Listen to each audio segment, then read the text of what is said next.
Kanopers, selamat datang lagi di podcast Kanopi. Kaum ngobrol bertukar pikiran. Bersama gue Yelina. Gue Stefani. Dan gue Edo. Nah, gimana nih kabar kalian semua, guys? Pastinya aman dong. Nah, gitu. Kalau lu gimana, Tep? Itu kok kayaknya lu kayak kelihatan gak enak badan gitu ya? Iya, kayak lemas-lemas gitu. Iya, bener banget. Kok lu tahu sih? Muka lu kelihatan lemes gitu soalnya. Ya, maaf ya guys, karena kita jadi nggak bisa ketemuan deh. Nggak apa-apa. Iya, nggak apa-apa, Tep. Biar langsung. Ya wes ya, Tep. Thank you guys. Nanti kalau misalnya gue udah sembuh, kita perdana podcast on the spot yuk, biar kita nggak online terus nih. Wah, bener banget sih. Bener. Nah, BTW buat para kanopers semua yang di sini, jangan lupa untuk jaga kesehatan ya. Apalagi kalau kita lihat sekarang nih, musimnya agak-agak random gitu. Kadang dia suka hujan, kadang dia panas, kadang dia barengan, kadang ya suka-suka dia lah mau gimana. Nah, ditambah lagi para kanopers di sini kan masih banyak nih yang pelajar. Pasti kalian lagi musim ujian kan. Jadi kalian harus lebih jaga badannya supaya lebih fit nih, biar ujiannya juga lancar, terus kalian juga kesehatannya juga baik, oke? Wah, bener tuh. Jangan sampai kayak gue ya guys. Nah, makanya guys, kita perlu selalu siap namanya buah vita. Buah vita ini apalagi penting nih di musim seperti ini supaya tubuh kita tetap fit terus. Buah vita. Wah, ya juga ya. Kayaknya fix gue harus nyetok nih. Gue cuma Agak ada tengahan, satu Tep. di sini. Agak tengahan, Tep. Nah. Gue cuma ada satu, one and only nih. Waduh. Gue juga harus nyetok sih. Tapi sebenarnya gue udah ada, cuman gue nanti aja deh minumnya. Lagi pengen ngopi soalnya. Vita itu beda. Buahnya dari alam. Penuhi 100% vitamin C harian. Bantu jaga daya tahan tubuhmu. Dan tetap terlindungi setiap hari. Penuhi 100% vitamin C harian. Aduh, seger banget nih guys. Kayaknya abis ini gue bisa langsung beraktivitas dan gak terhalang sakit lagi nih. Kayaknya tuh kadang tuh gue mikir kayak gue pelan-pelan aja Tep ngomongnya, Tep. Aduh, gak apa-apa, pelan-pelan aja Tep. Keselak Lagi gue. gak enak badan. Minum sagrek gak sih?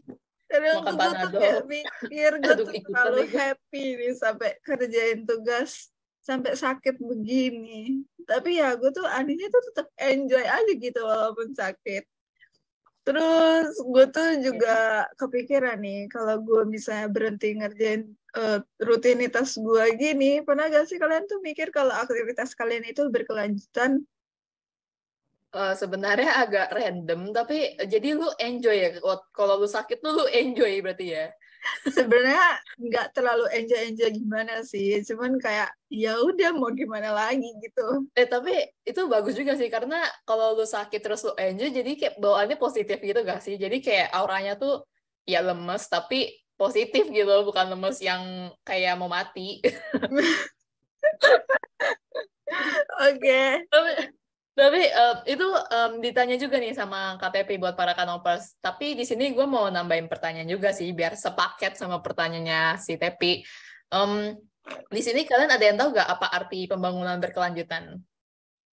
Pembangunan berkelanjutan, mungkin maksud lo di sini istilahnya itu sustainable development ya, bukan sustainable architecture. Iya, maksud gue yang sustainable development, yang pembangunan berkelanjutan itu membuat dunia lebih baik untuk semua tanpa menghancurkan generasi masa depan. Karena kita ada yang langsung nanya nih, cepet banget. Gimana caranya kita tahu apakah sesuatu itu berkelanjutan? Sebenarnya pertanyaan ini tuh bisa langsung kita tanya untuk diri kita sendiri ya. Bisakah kita ini melakukan hal ini itu berulang-ulang untuk selamanya? Karena pembangunan berkelanjutan ini berarti itu kita harus meningkatkan 3 hal nih. Yang pertama itu ada kemajuan sosial, yang kedua ada pembangunan ekonomi, dan yang terakhir itu ada iklim dan lingkungan. Iya. Tapi yang pertama itu kita harus fokus untuk ke bumi dulu nggak sih? Soalnya bumi kan punya banyak ekosistem alam yang harus seimbang supaya kita bisa hidup di sini. Yang hidup di bumi itu kan bukan manusia aja, ada makhluk-makhluk hidup lain juga. Terus yang kedua itu iklim yang mengatur suhu bumi. Terus atmosfer mengeluarkan jumlah energi surya yang sesuai, tapi karena manusia itu ada istilahnya sekarang itu efek rumah kaca yang menghasilkan banyak karbon dioksida itu. Itu bikin atmosfer bumi tersumbat. Hal ini mengubah suhu bumi dan mempengaruhi pembangunan kita. Jadi kayak apa yang kita hasilkan dan energi yang kita pakai itu juga sangat penting lah ya maksud lu. Benar-benar. Benar sih. Nah, energi dari minyak dan batu bara ini tuh kayak contoh energi yang dapat habis nih. Tapi kayak matahari, air, angin, itu tuh bakal selalu ada nih di sekitar kita. Dan kita tuh sebenarnya tanpa sadar, kita tuh menggunakan sumber daya energi yang dapat memperbarui diri mereka baik bagi planet dan dapat menyediakan lapangan pekerjaan nih ke depannya. Oke, ini karena pers kita langsung ada yang nanya juga nih. Terus kesinambungnya sama faktor pembangunan ekonomi itu gimana? Nyambungin, ini sebenarnya nyambung nggak sih sama pertanyaan lu yang terakhir tadi, Tep, soal pekerjaan? Nah, itu boleh gak tuh dijelasin gimana? Nah, oke. Gini. Hampir semua yang kita kembangin, beli, dan juga jual, semuanya itu kan dari alam ya. Dan seperti yang bisa kalian lihat, manusia itu kan makin lama makin cerdas dan juga semakin baik. Dan juga sistem yang kita buat untuk distribusi yang adil dan semakin sustainable juga nih. Tapi maksudnya distribusi adil tuh apa ya? Bisa kasih contoh nggak sih? Mungkin maksudnya tuh kayak kita tuh lebih belajar untuk memahami apa yang kita beli dan bagaimana barang ini tuh diproduksi. Terus kayak kalau misalnya contohnya itu mungkin kayak seumpamanya ada sepak bola nih. Nah, pertama kan kita perlu materialnya itu perlu dibikin dulu. Habis itu yang kedua kita perlu cetak logonya nih di tempat lain sebelum nanti di negara ketiga itu yang bakal menjahit sama menyatukan semuanya gitu. Terus nanti bola ini kan bakal dipakai nih di permainan dan bakal dilihat sama seluruh dunia gitu lah sebelum akhirnya bola ini tuh mungkin pas main bisa masuk gawang gitu. Nah, proses itu mengikat semuanya gitu. Jadi kalau kita pengen memenangkan untuk masa depan kita yang berkelanjutan ini, kita harus punya aturan yang adil, yang berlaku untuk semua orang gitu. Kira-kira kayak gitu, ngerti gak maksudnya? Nangkep gak maksudnya gitu? Iya, lebih kebayang sih.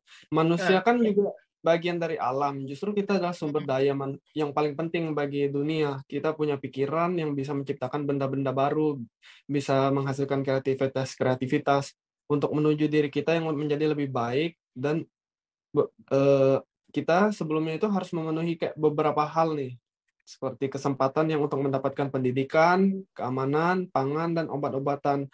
Hal itu juga bisa menopang kita untuk memberikan peluang besar untuk kita sebagai manusia yang berguna untuk bumi. Ya, sebenarnya bisa, ya secara nggak langsung bisa bilang kayak posisinya tuh memang manusia tuh kayak di puncak piramida gitu gak sih? Kayak kita tuh paling tinggi lah posisinya di bumi. Bentar. Agak sedikit nggak setuju nih sama soal yang lu bilang manusia itu yang paling tertinggi di bumi dan manusia itu apa tadi sebagai sumber yang paling penting. Nah, iya dong. Itu seandainya ya kalau manusia nggak ada, alam itu tetap ada ya dan berjalan sebagai mestinya. Justru seringkali ini kita sebagai manusia itu yang merusak alam. Nah, kalau posisinya dibalik nih, alam yang nggak ada dan manusia yang ada, gue yakin nih 100% nggak ada manusia yang mungkin bisa hidup sih. Ya, pendapat tuh bisa diterima sih. Tapi menurut gue, justru manusia itu bisa terkesan lebih di atas karena manusia itu kan punya pikiran ya. Manusia tuh punya passion, weh. Karena kita punya passion, kita punya mimpi gitu, kita punya kayak dream gitu, anjay. Ya maksudnya manusia tuh punya dream gitu, dan tentu untuk dream ini pasti kan ya niatnya pasti untuk membawa bumi atau dunia jadi lebih baik dong. Dan manusia juga yang punya kemampuan untuk membuat ketiga hal tadi, yang iklim, lingkungan, terus pembangunan ekonomi sama kemajuan sosial itu tiga poin tadi, itu bekerja sama itu bisa saling terkoneksi ya karena manusia gitu yang mengkoneksikan itu semua sehingga terbentuk sustainable development dan nantinya terbentuklah ini nanti pendekatan ke sustainable architecture.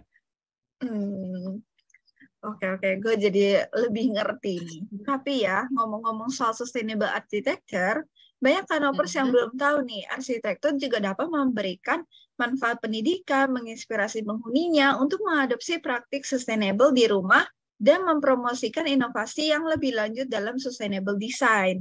seperti efisiensi bahan, konservasi sumber daya, dan mitigasi dampak negatif adalah tujuan praktis yang harus diperjuangkan oleh setiap arsitektur yang bertanggung jawab di setiap proyek. Nah, sustainability lebih baik dipahami sebagai kerangka kerja teknis, bukan konseptual. Tapi ungkapan sustainability ini termasuk implikasi formal dan material dari pendekatan sustainable. Malah jadi sebuah pertanyaan konseptual, soalnya arsitektur berkelanjutan telah menjadi norma. Contoh penerapannya bisa ditemukan dalam banyak bentuk dan ekspresi. Salah satunya ada di House N oleh Sou Fujimoto. Tapi perlu diingat kalau sustainability itu kan lebih dari sekedar tanggung jawab terhadap lingkungan ya, karena ini tuh mencakup praktik yang lebih berkelanjutan, misalnya kayak dari segi isu sosial atau budaya sama ekonomi gitu. Tapi meskipun ini masalah yang penting, tiba-tiba kayak gue jadi keinget nih isu yang The Line yang di Neom itu loh, yang kota baru yang kayak persegi panjang. Tapi kalau yang hot news sekarang ya yang masalah lagi yang kota baru yang namanya The Mukab gitu di Riyadh gitu. Itu kayak dua sama-sama kota baru, terus kayak posisinya tuh juga sama-sama di Arab gitu. Kenapa lo senyum? Bentar ya. Kenapa? Spoiler dulu dong, kebiasaan. Oh iya, aduh. Nah, para kadopers, kebiasaan.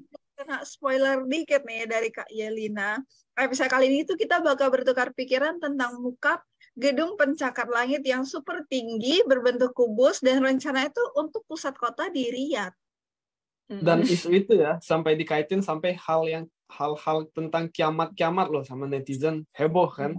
Nah, penasaran kan? Tapi sebelum itu kalian boleh nih siapin snack atau cemilan gitu, kayak kita nih, udah prepare Good Times sama Twister. Bener banget sih. Oke.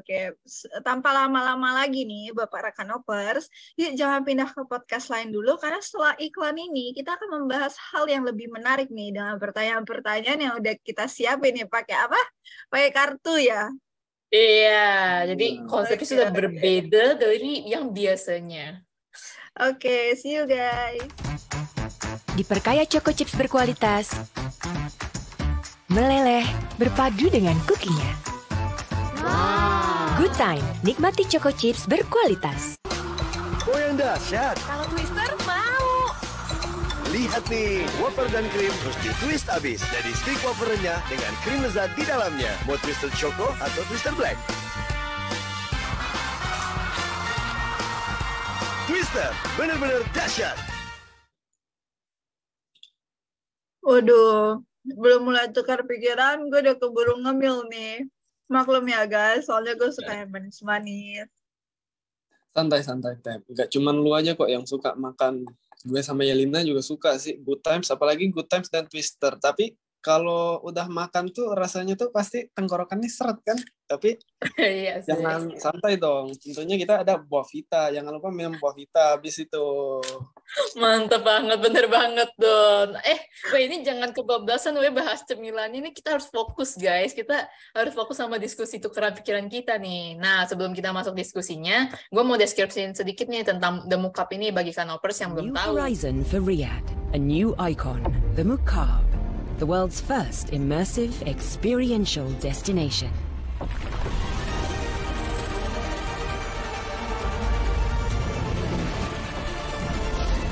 A gateway to another world. Step inside and it's unlike anything you've ever seen, at a scale that's unprecedented, big enough to hold 20 Empire State Buildings, where you and those around you enter a new reality, transporting you to Mars one day and magical worlds the next, where your retail experience is completely reimagined, and hospitality, leisure, and entertainment reach new levels, all in breathtaking, ever-changing environments. This is the new face of Riyadh. Experience a new horizon. Jadi, belum lama ini Arab Saudi mengumumkan mega proyek baru mereka, yaitu The Mukab, yang akan menjadi pusat hiburan bagi turis lokal maupun internasional. Nah, bentuknya yang seperti kubus ini menuai banyak kontroversi dari masyarakat internasional karena dianggap membuat Ka'bah kedua yang lebih besar, megah, dan mewah. Wah, tapi sebenarnya apa sih isi dari The Mukab ini, Yel? Nah, The Mukab ini tuh nantinya akan didirikan di kota Riyadh dengan ukuran yang sangat besar yang mampu menampung 20 Empire State Building Amerika. Nah, kubus ini tuh hanya bagian luarnya gitu, tapi di bagian dalamnya berbentuk seperti pohon, lalu disekelilingi oleh layar super besar dan hologram yang bisa merubah suasana seluruh isinya seperti di dunia lain. Jadi bisa seolah-olah kita berada di Mars, di planet Avatar, di gunung salju, bahkan sampai bisa ada di bawah air ya. Terus juga ada di tempat hiburan, restoran, rumah, hotel, bioskop, museum, dan lain-lain yang menjadi ikon masa depan Riyadh nih. Nah, menurut kalian gimana nih tentang Ka'bah baru Arab Saudi ini? Sebenarnya gue malah penasaran kayak apakah Pangeran bin Salman ini ingin merubah ikon negaranya dari Ka'bah di Mekah itu jadi Ka'bah di Riyadh. Nah, untuk sesi tukar pikiran kali ini agak beda nih, karena kita bakal sambil main kartu. Jadi kartu yang kita ambil itu sudah ada topik-topik yang terkait The Mukab ini, di mana tim dari Kanopi ini sudah memfilter banyak pertanyaan dari Kanopers gitu, yang udah difilter hal-hal yang menarik lah gitu. Dan dari kartu itu kita bakal mendiskusikan nih dan mulai bertukar pikiran. Jadi kita langsung aja ya, gue ambil kartu pertama. Nah, gue mulai ya dari pertanyaan pertama. Jadi pertanyaannya, banyak netizen yang mengaitkan Mukab dengan kiamat. Apa tanggapan dari kalian? Waduh, baru juga pertanyaan pertama udah ada bahas kiamat-kiamat aja.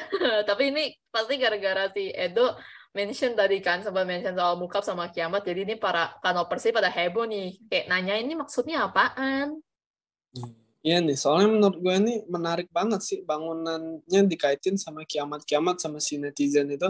Tapi sebelumnya gue mau kasih lihat nih cuitan dari Twitter yang komen soal Mukab.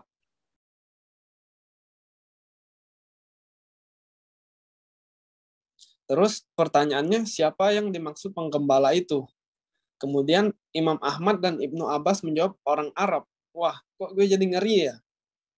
Waduh, jadi kayak kesannya kiamat itu udah deket ya. Tapi kalau dari tanggapan gue nggak setuju nih. Karena menurut gue sering perkembangannya zaman yang semakin modern, pasti ada banyak bangunan yang menjulang tinggi di berbagai negara dong. Bahkan semakin banyak bangunan tinggi menjadi indikator majunya sebuah kawasan dan dianggap sebagai tanda kemakmuran loh. Tapi mirisnya nih ya, banyak bangunan tinggi ini ternyata disebutkan sebagai salah satu datangnya kiamat. Gue baru tahu loh. Gue juga kurang setuju sih dengan pendapat orang-orang yang menyamakan Mukab sebagai Ka'bah ataupun menjadi tanda-tanda kiamat karena sekedar bentuknya yang kubus doang dan lokasinya sama-sama berada di Saudi Arabia. Orang langsung menyamakan dengan Ka'bah. Memang nggak salah, cuman menurut gue kan dari dasarnya udah dikasih tahu kalau Mukab ini berbeda fungsi dengan Mekah. Mukab tempat wisata dan Mekah tempat religius. Keduanya kan udah saling kontradiksi, hanya sekedar bentuknya mirip doang, dan kalau dikaitin tanda-tanda kiamat akan datangnya dengan hadirnya gedung-gedung tinggi, bangunan-bangunan tinggi. Emang ada apa dengan bangunan tinggi? Toh juga kalau dari Burj Khalifa udah ada duluan kan, malah tingginya 2 kali lebih tinggi dari Mukab. Burj Khalifa juga nggak ada dipermasalahin juga kan tingginya. Mungkin kita bisa lihat ini tuh isunya dari perspektif sejarah kali ya. Kayak ada hal-hal yang memang bisa berubah dari waktu ke waktu, tapi untuk konteks yang kayak Ka'bah gini kan kayak sangat sakral gitu gak sih sebenarnya? Oh iya, kalau mau kaitin ke sejarah tadi, Lukman Hadis Subroto itu menulis kalau pembangunan Ka'bah ini diperkirakan dimulai pada sekitar tahun 1500 sebelum Masehi. Selain itu ada juga pendapat lain yang menyatakan bahwa Ka'bah dibangun sejak zaman Nabi Adam. Dalam kitab suci Al-Quran diceritakan kalau Ka'bah itu pertama dibangun oleh Nabi Ibrahim bersama putranya Nabi Ismail. Nah, itu tuh atas perintah Allah mereka sendiri.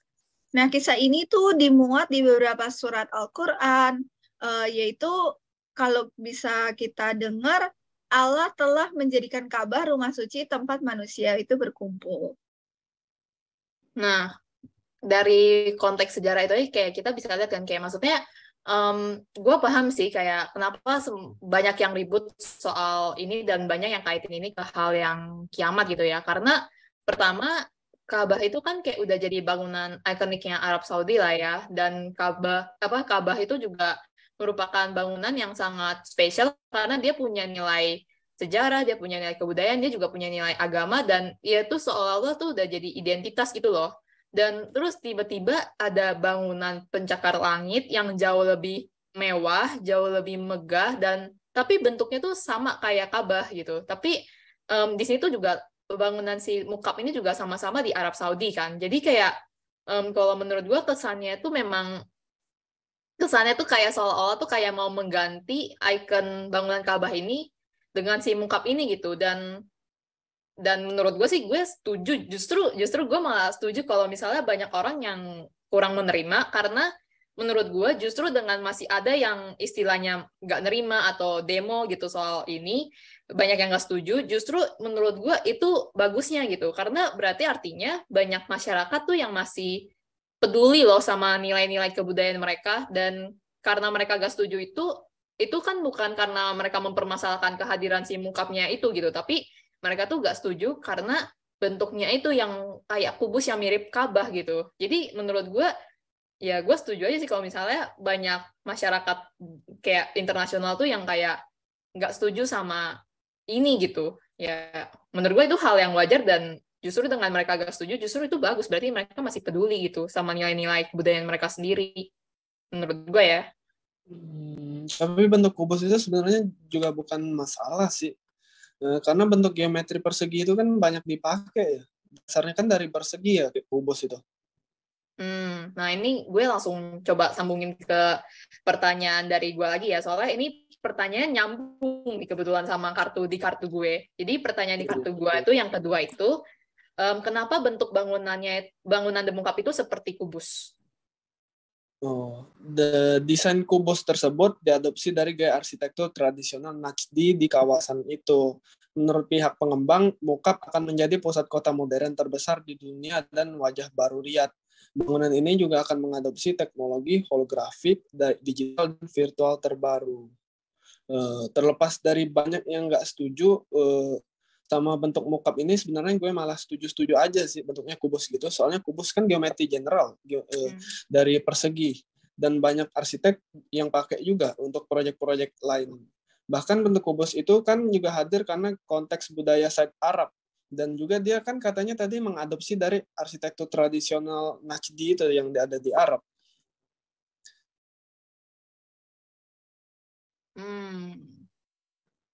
Ya ada benarnya juga sih.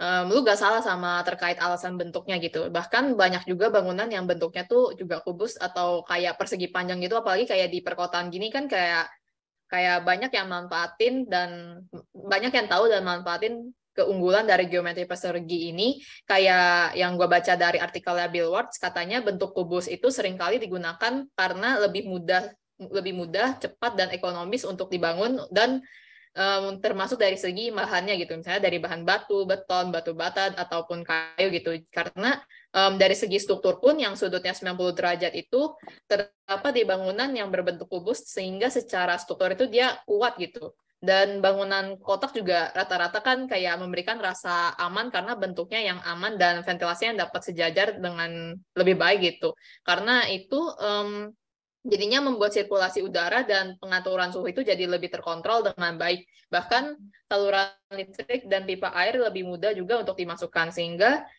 bisa dikatakan ya alasan utama mengapa sebagian besar bangunan berbentuk kubus ya karena ya biayanya rendah dan kemudahan konstruksinya itu sih. Tapi kalau misalnya bentuknya kubus, sebenarnya gue juga gak terlalu mempermasalahkan sih. Cuman balik lagi nih ke permasalahan konteksnya bangunannya gitu. Ada di mana? Karena ini ada di Arab Saudi yang memang seolah bangunan kubus yang megah itu udah buat si Ka'bah, jadinya memang kayaknya tuh harusnya jangan bentuk kubus nih pencakar langitnya, karena ya itu buat si Ka'bah aja gitu, ikoniknya Ka'bah megah, mewah, berbentuk kubus ya si Ka'bah gitu. Tapi kita tuh harus ingat kalau Arab Saudi itu kan mayoritas pemeluknya itu kan agama Islam ya. Kalau memang Mukab itu sebagai pencakar langit dan ikon baru, menurut gue itu bangunannya sudah mempresentasikan nilai-nilai arsitektur Arab yang penuh dengan warna-warna cerah, pola berulang yang dinamis, simetri, dan elemen struktural yang unik yang secara visual itu menarik dan representatif secara historis nih.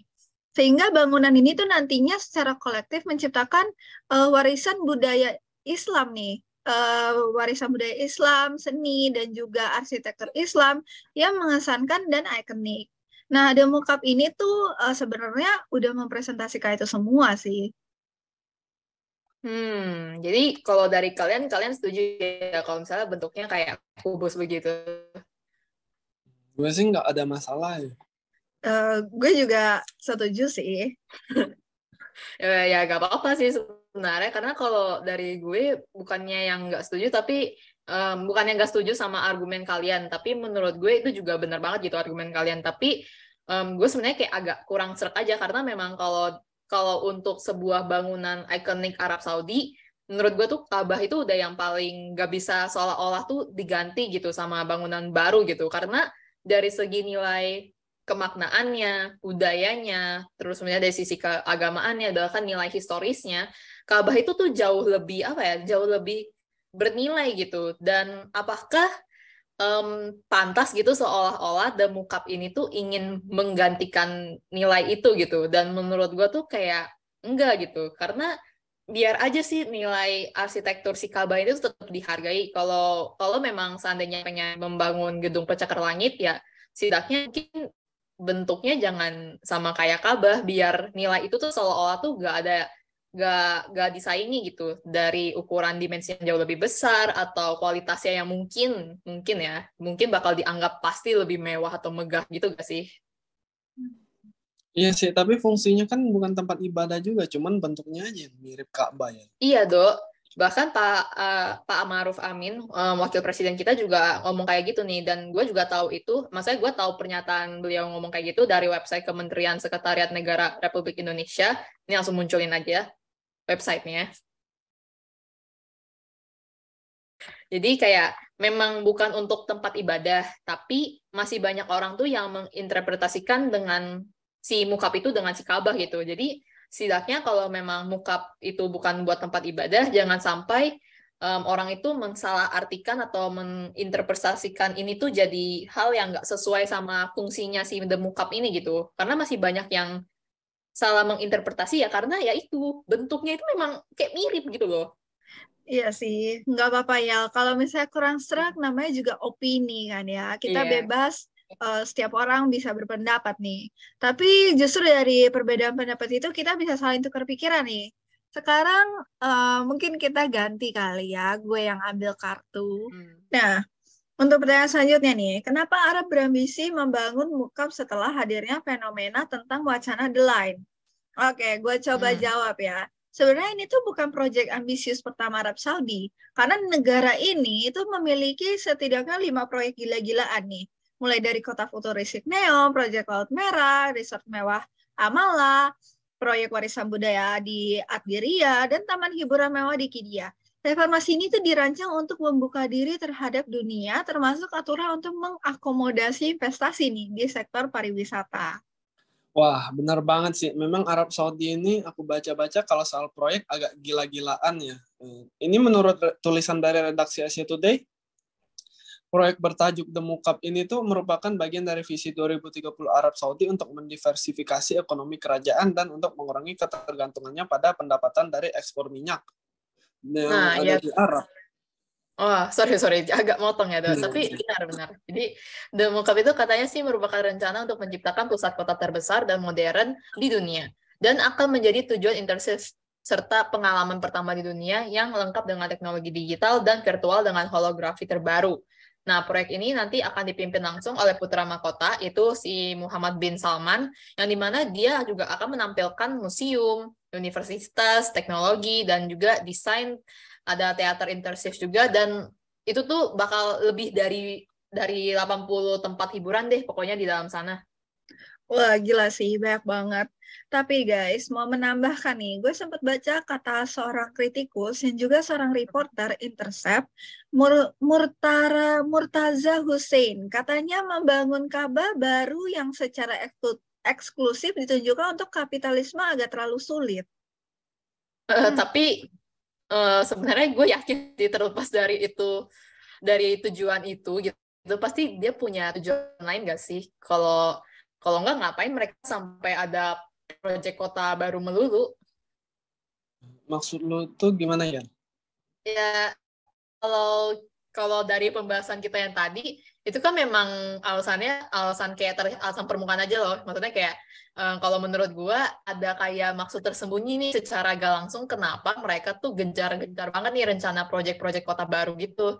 Kayak kalau misalnya kita lihat ya, kayak sumber penghasilan terbesar di Arab Saudi kan dari minyak. Nah, gue baca dari berita CNBC Indonesia yang tulisannya Robertus Adrianto, dia tuh tertulis kalau harga minyak dunia menguat terdorong oleh kekhawatiran pasokan diungkapkan oleh Menteri Energi Arab Saudi. Wah, emang menterinya bilang apa, weh?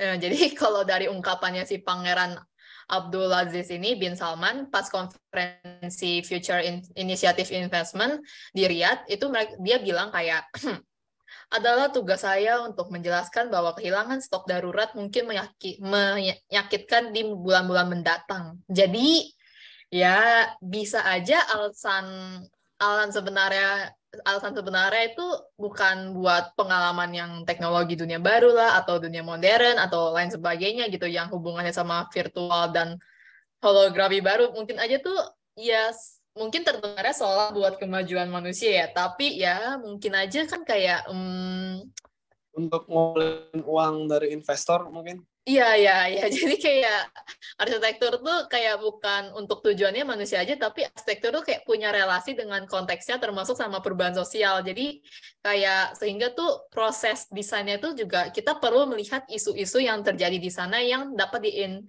diintervensi nih melalui arsitektur. Nah, benar juga ya yang lu bilangnya. Tapi berarti lu nggak setuju dong sama pernyataan latar belakang mereka. Benar-benar. Jujur itu gue agak kepengaruh nih sama pendapat Yelisa. Benar juga sih, arsitektur kan juga bisa dipakai nih untuk tools politik. Gue jadi ikutan gak setuju loh. Kalau gue, walau itu gue yakin ada benarnya, tapi dengan hadirnya mukab ini sebenarnya juga bisa dianggap sebagai kemajuan manusia sih. Jadi gue nggak masalah kalau itu ternyata alasannya untuk mencari uang asal kota itu beneran terbangun. Nah, untuk pertanyaan keempat nih, kehadiran mukab menjadi perusak untuk Riyadh. Nah, gimana tuh guys tanggapan kalian? Kalau menurut gue sih sebenarnya ini menjadi solusi atau menjadi perusak itu tergantung dari cara pandangan orang ya. Karena sebenarnya pembangunan di mukab ini terdapat pro dan juga kontra di kalangan masyarakat Arab Saudi sendiri. Masyarakat yang setuju beranggapan bahwa di mukab ini akan memajukan sektor pariwisata di Arab Saudi, sehingga nantinya mereka tidak lagi bergantung kepada sektor minyak yang sewaktu-waktu pasti nanti juga akan meredup sendiri. Sementara itu, masyarakat yang kontra merunding Muhammad bin Saleh ingin membangun seperti Ka'bah kedua, karena hal ini bentuk keduanya itu terlihat mirip dan dianggap sebagai perusak, seperti yang dari tadi kita udah bertukar pikiran nih tentang bentuk si Ka'bahnya.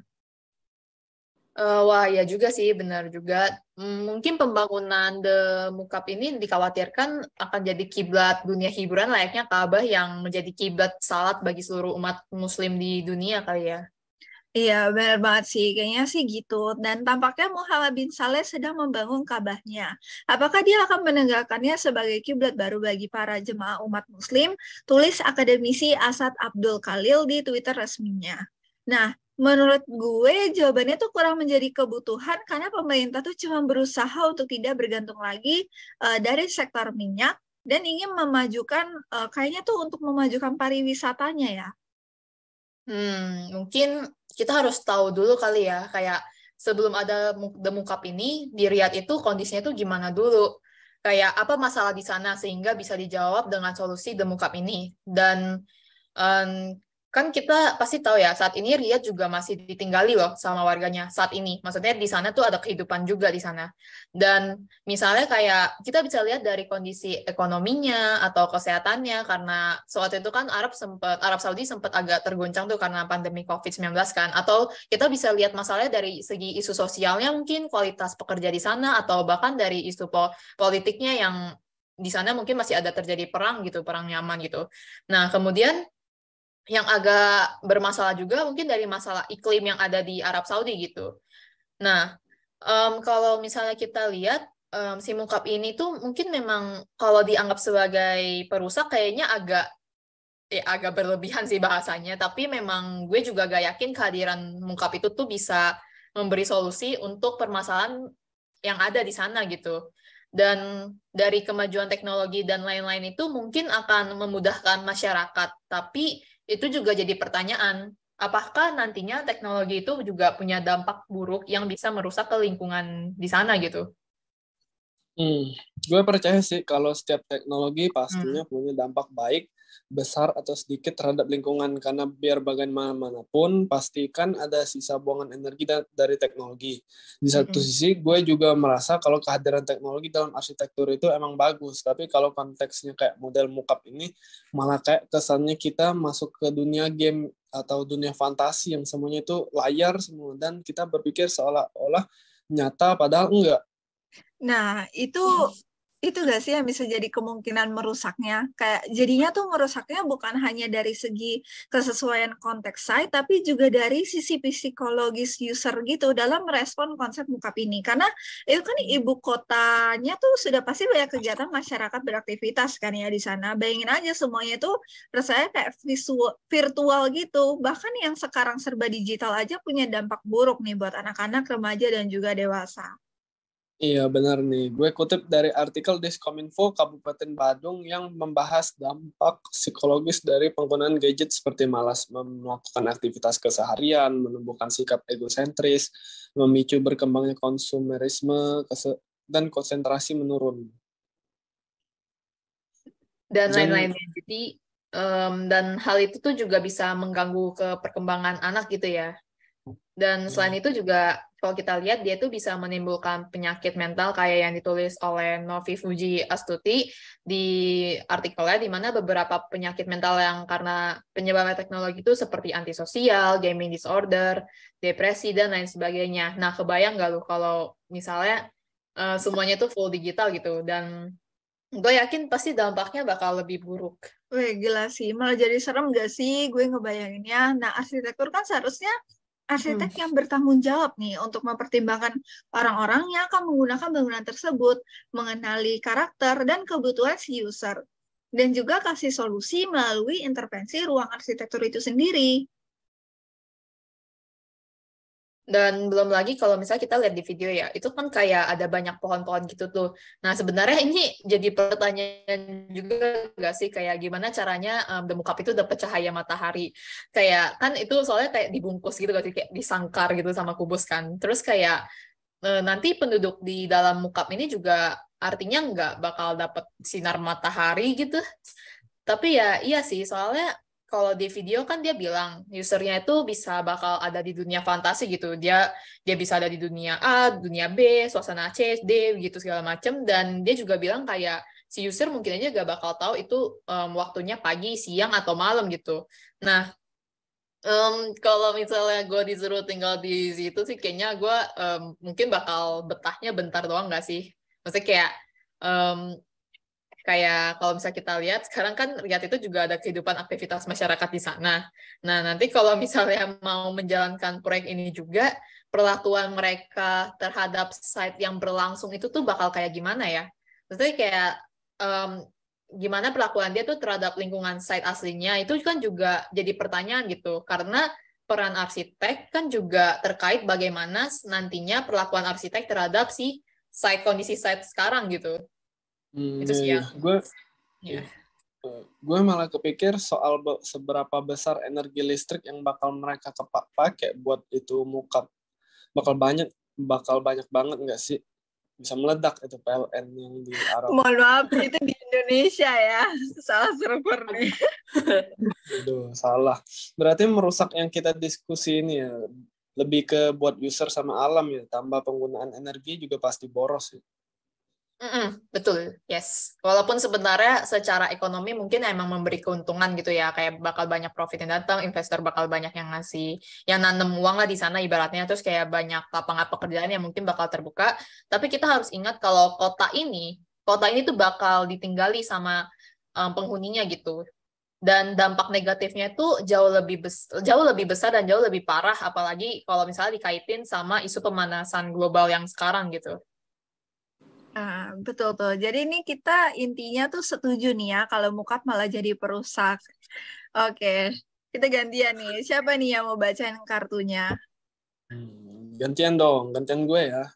Bagaimana akses menuju mockup? Oke, dijawab ya. Mukab di Riyadh bisa menggunakan transportasi umum atau menggunakan mobil pribadi melalui akses cepat dari Jalan King Salman dan King Khalid. Setelah di kompleks Mukab, Anda bisa menggunakan lift dan eskalator atau bergerak di dalam bangunan yang memudahkan pengunjung untuk bergerak dari satu lantai ke lantai lainnya. Ada juga jalan setapak yang rutenya juga memudahkan pengunjung untuk bergerak.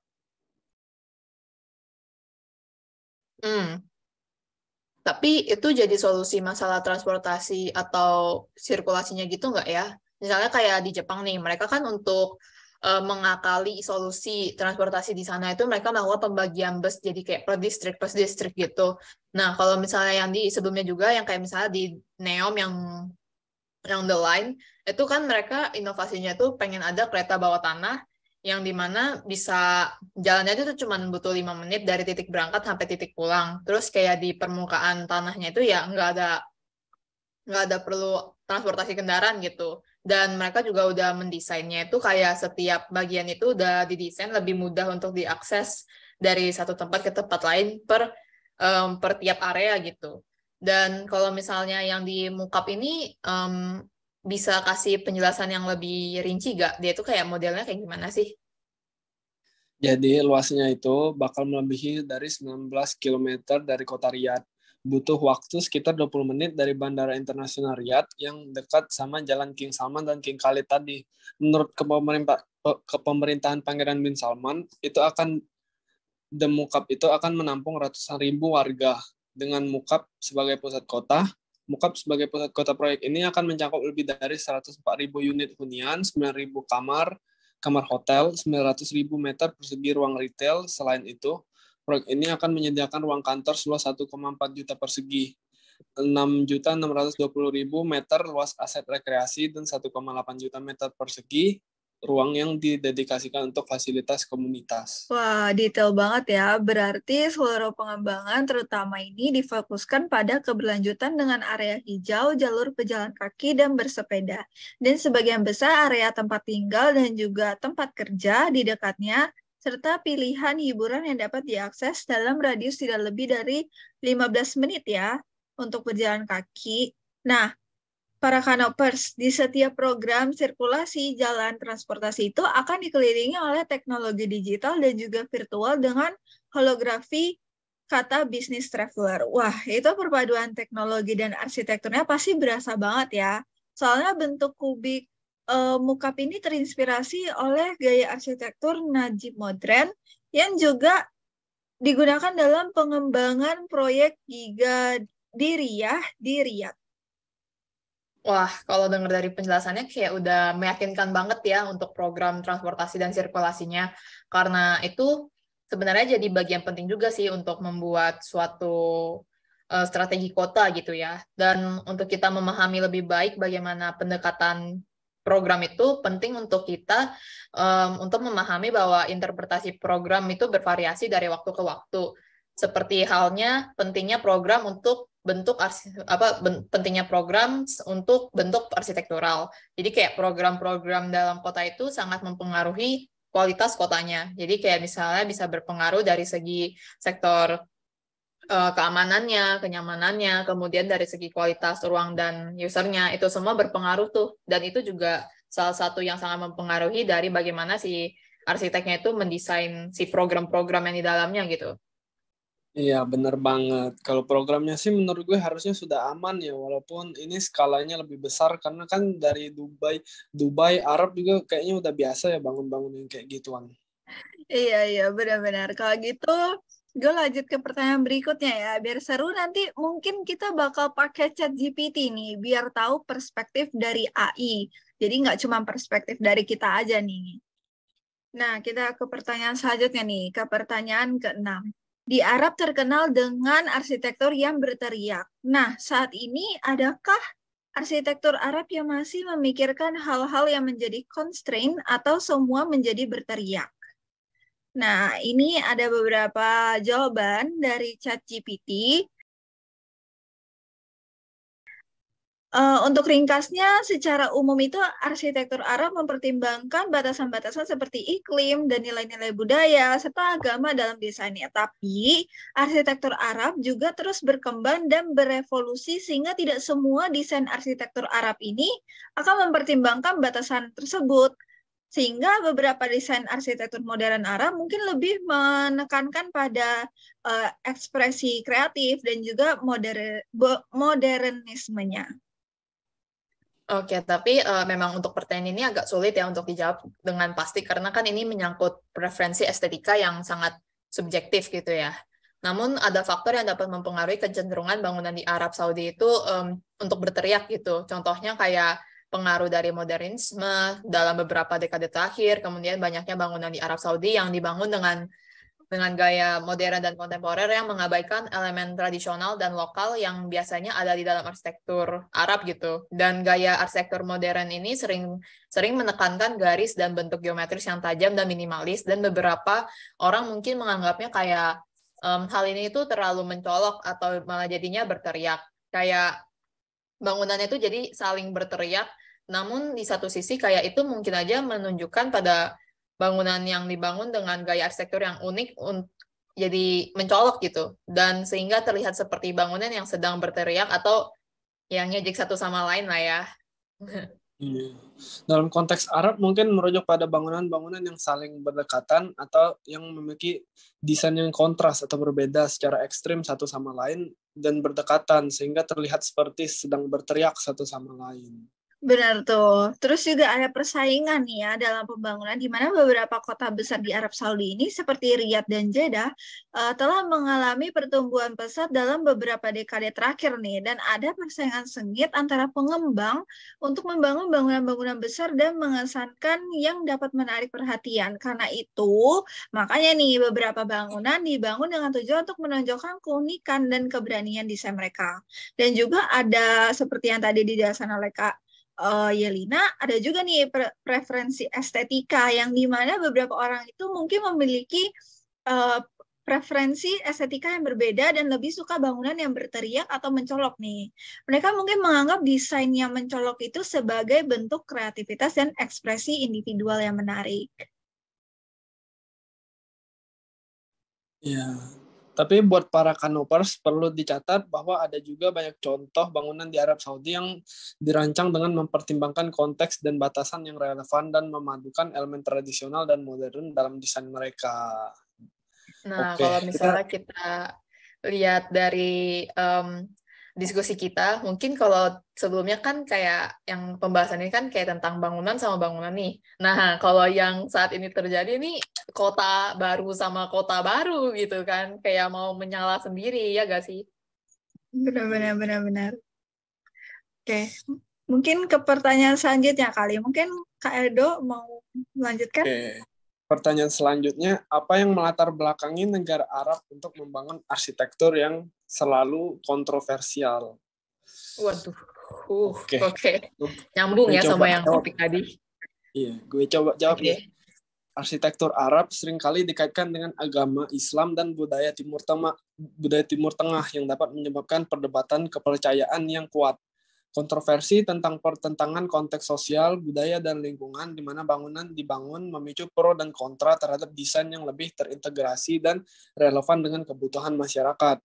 Dan gaya arsitektur modern yang sangat berbeda dari gaya arsitektur tradisional Arab, dan hal ini dapat menghasilkan kontroversi. Beberapa orang mungkin merasa bahwa modernisasi ini kehilangan identitas budaya dan tradisional, sementara yang lain mungkin melihatnya sebagai simbol keberhasilan dan kemajuan. Jadi specifically-nya itu kalau di Demukap itu apa yang menyebabkan kontroversinya sih? Jadi pada proyek Demukap ini menuai kontroversi karena beberapa alasan. Pertama, beberapa orang mempertanyakan kebutuhan akan bangunan setinggi itu di tengah-tengah kota yang sedang berkembang pesat. Beberapa ahli juga meragukan keberlanjutan proyek tersebut dan dampaknya terhadap lingkungan, seperti Dr. Ali Al-Katan, seorang arsitek senior dan profesor di Departemen Arsitektur dan Perencanaan di Universitas Raja Saud di Riyadh, yang telah mengkritik Demukap sebagai proyek yang telah terlalu besar dan mengesampingkan lingkungan. Dr. Ali Al-Qadair, seorang profesor di Fakultas Arsitektur dan Perencanaan di Universitas Raja Saud yang telah menyoroti beberapa proyek Demukap tidak sesuai dengan kebutuhan masyarakat dan bahwa proyek tersebut tidak mewakili budaya lokal. Ali Al-Ahmed, seorang aktivis hak asasi manusia dan Direktur Institute for Gulf Affairs yang telah mengkritik proyek Demukap sebagai contoh yang berlebihan dari proyek-proyek yang dirancang untuk memenuhi kepentingan orang-orang kaya atau elit bisnis, dan masih banyak lagi. Iya sih, gue setuju sih dengan pendapat para ahli itu, dan menurut gue juga proyek ini memang lebih mengarah ke kepentingan ekonomi dan tapi di sisi lain juga banyak mengesampingkan hal-hal lain gitu.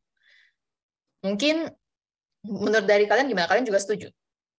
Iya, Setuju setuju. sih. Soalnya para ahli juga pada ngomong kayak gitu ya, jadi kayak ya setuju juga, ada benarnya juga kan. Mungkin kita bisa lanjut ke pertanyaan berikutnya berarti ya. Oke, pertanyaan berikutnya, negara di dalam kota, penjara impian, atau sebuah fairy tale?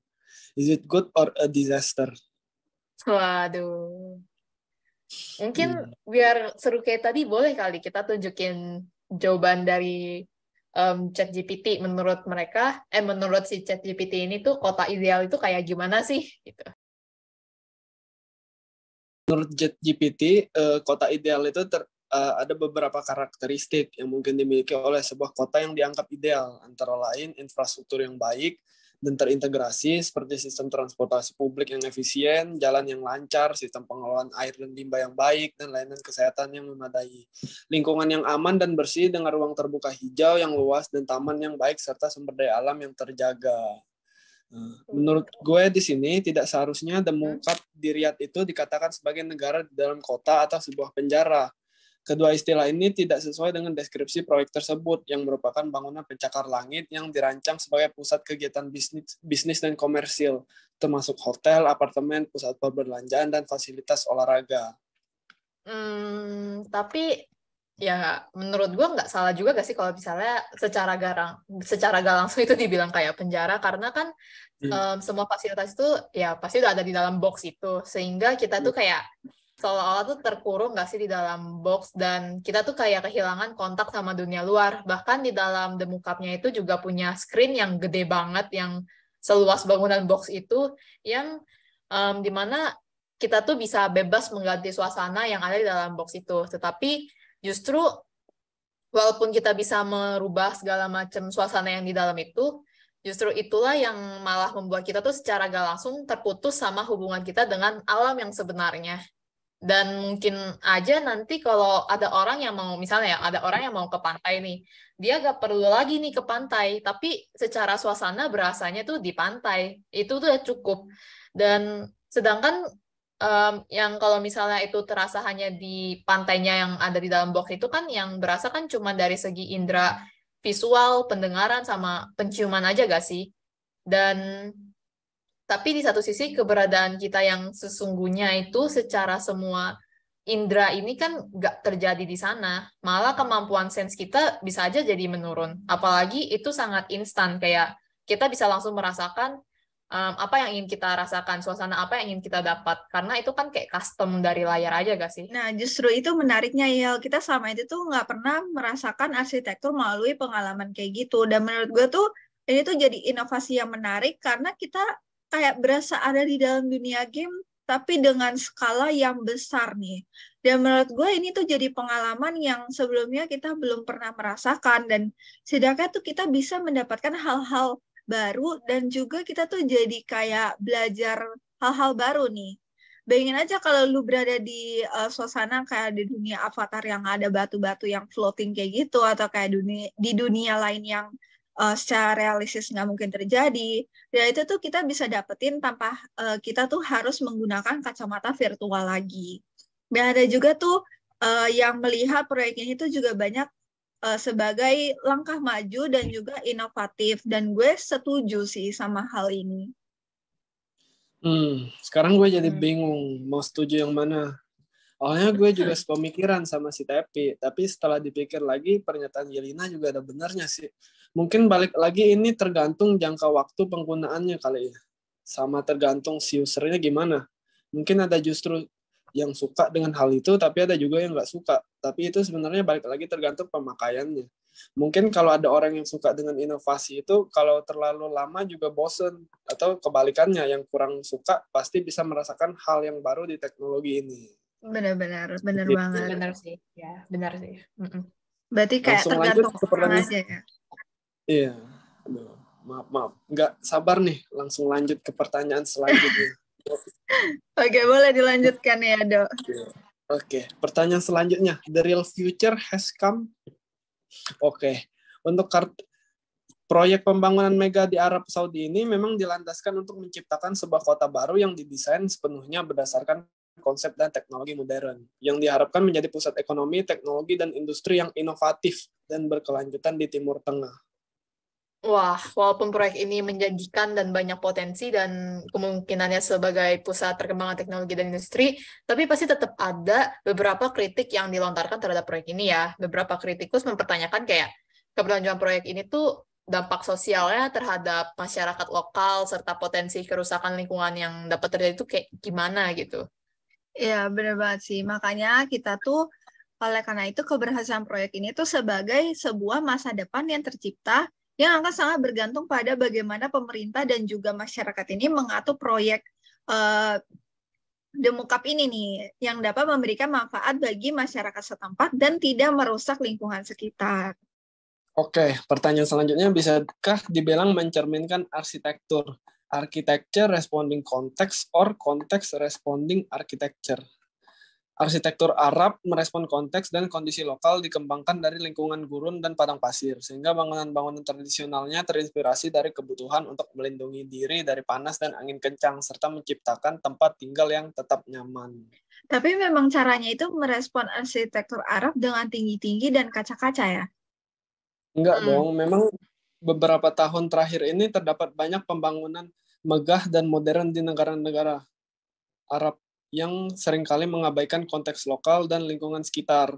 Beberapa proyek bangunan modern yang terlalu besar dan megah seringkali tidak sesuai dengan kondisi lingkungan sekitar dan tidak memperhatikan aspek kesejukan dan pencahayaan alaminya. Dalam hal ini, menurut gue, arsitektur Arab bisa dikatakan kehilangan identitasnya karena konteks dan kondisi lingkungan sekitarnya harus menjadi faktor penting yang harus diperhatikan sih dalam proses perancangan dan pembangunannya. Kemudian sebuah arsitektur yang baik kan harus mampu juga ya merespon kebutuhan dan kondisi lingkungan sekitarnya dia, sehingga dapat menciptakan bangunan yang berkelanjutan dan memenuhi kebutuhan masyarakat. Iya juga ya. Berpikiran. Nah, gimana nih para Kanopers? Apakah masih setia mendengarkan podcast Kanopi? Pastinya dong. Wah, gila nih Twister gue nih sampai udah mau habis nih. Kita kayaknya podcast kita nih bisa kali jadi the next close the door, guys. Ini kayaknya udah sejam deh feeling gue nih podcast. Gue gak tahu kalau pas kita... Good time gue tinggal secuil ini nih. Coklatnya, wah gila sih. Berasa banget deh. Tadi gue makan tuh kayak makan sambil ngobrol di sini. Itu isinya juga banyak banget ternyata. Minum, masih ada minum? Buat kita. Lu minum dong, stoknya tuh yang makanan kayak kita dong, biar enak dibeli juga dong. Gitu. BTW guys, mungkin sambil ngemil kita langsung aja nih ke pertanyaan penutup. Iya, ini gue yakin juga Kanopers kita juga pasti tampak-tampaknya tuh entah masih hidup apa enggak, tapi semangat ya guys, tenang aja, ini tetap seru kok, oke? Udah penutup nih. Oke, gimana nih? Jangan kesannya kayak kita udah capek kalau kita ngomong kayak gini, Tep. Jangan kayak gitu, Tep. Kita harus tetap yang semangat, Tep, di sini. Oke. Kita sudah sediain ya 2 kartu penutup, dan ini ada di kartunya gua gitu ya, kartu penutupnya ini. Jadi gua langsung bacain aja. Gimana menurut kalian arsitektur ke depannya? Kalau misalnya ditanya pertanyaan ini ya, kalau untuk arsitektur ke depannya menurut gue yakin kita bisa memprediksi sih. Arsitektur itu kan selalu hadir untuk merespon site dan lingkungannya. Dari sini kita bisa memprediksi kalau ke depannya ini pasti bumi itu pasti berubah. Karena ada, ya kita nggak usah nutup mata, ini itu ada pemanasan global nih saat ini. Nah, maka arsitektur itu harus bisa tidaknya menangkal hal itu dengan cara melalui sustainability architecture yang pas awal banget kita sempat bahas itu pas intro banget itu kan kita sempat bahas itu kan. Jadi pembahasan akhir pun kita ingin mengantarkan topik ini tuh ke arah sana gitu. Dan di satu sisi teknologi itu juga pasti akan semakin berkembang. Jadi kemungkinan yang kita pasti bisa lakukan itu adalah memadukan dua aspek itu untuk membangun arsitektur yang lebih baik untuk manusia dan juga untuk bumi.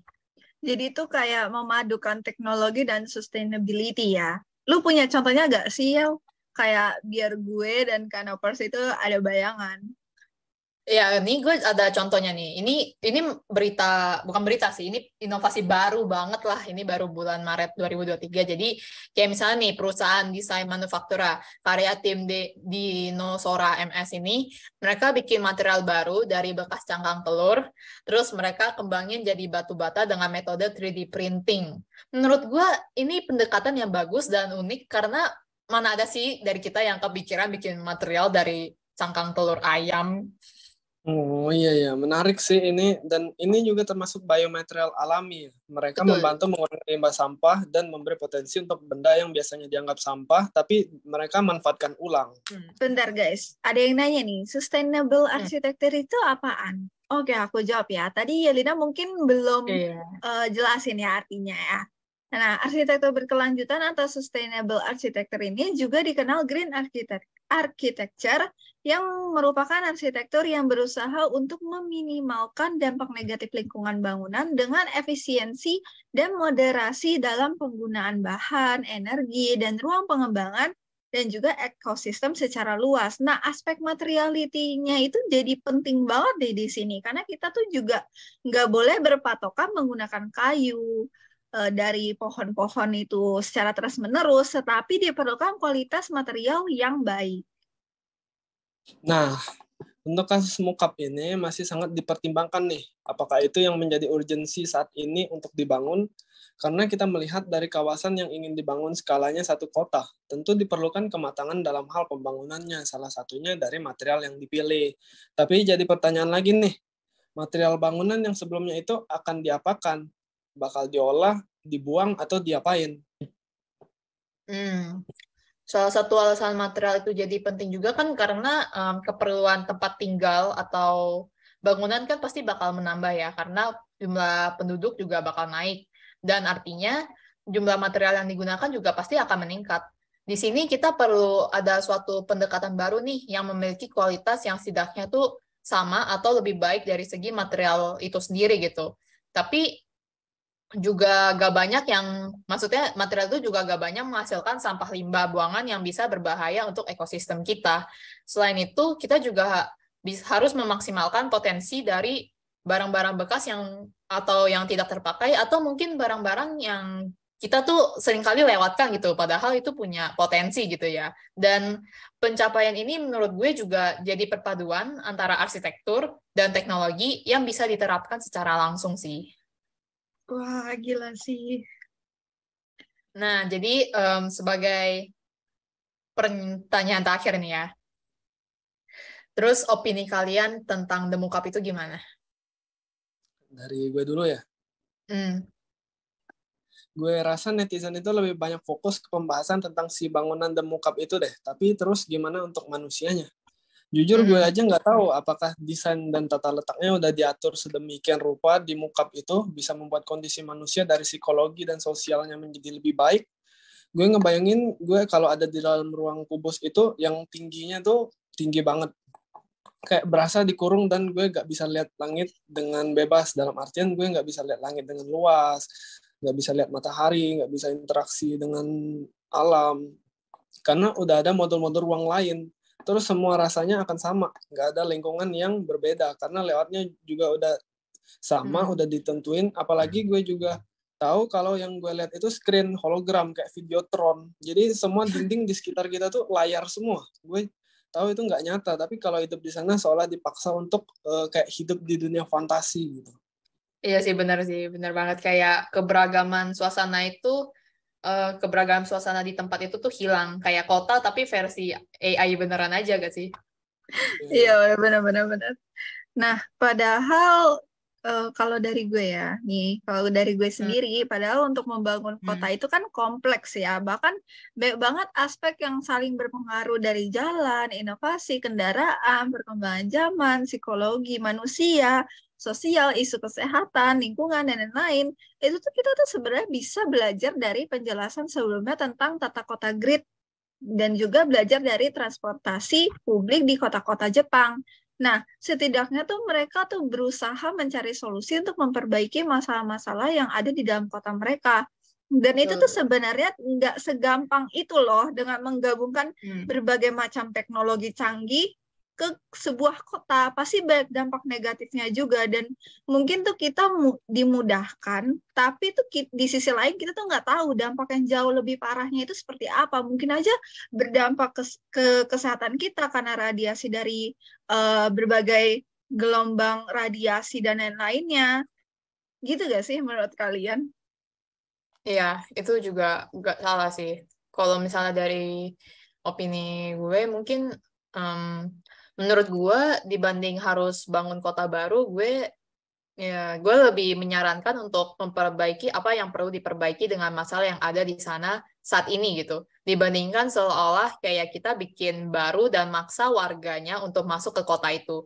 Rasanya proyek ini tuh masih sangat terburu-buru banget untuk tahun 2030, dan untuk membuat sebuah kota baru dengan tujuan untuk mendapatkan pengalaman baru, rasanya tuh belum sekuat itu untuk harus benar-benar membuat satu kota baru, walaupun mungkin alasan lainnya itu ya untuk ekonomi juga ya. Tapi kalau memang balik lagi, kalau misalnya di tujuannya buat ekonomi, kan tujuan akhirnya itu kan pasti buat demi kemakmuran si rakyat dong.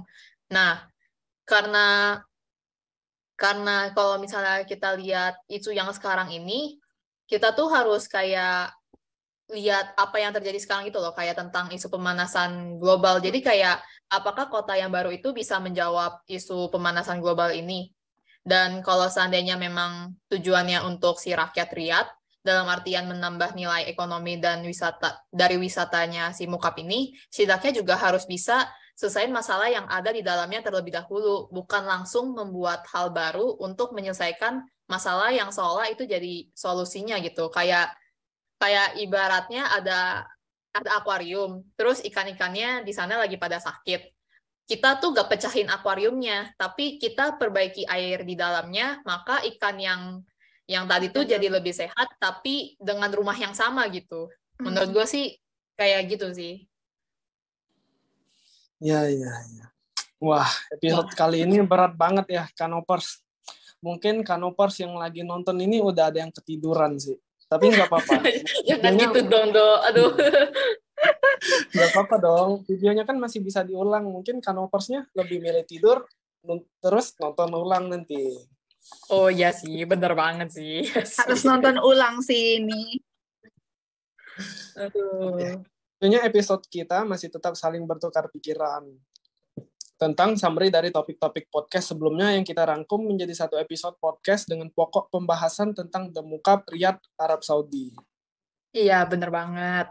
Kayaknya nyiming-nyiming podcast kita sampai di sini dulu nih.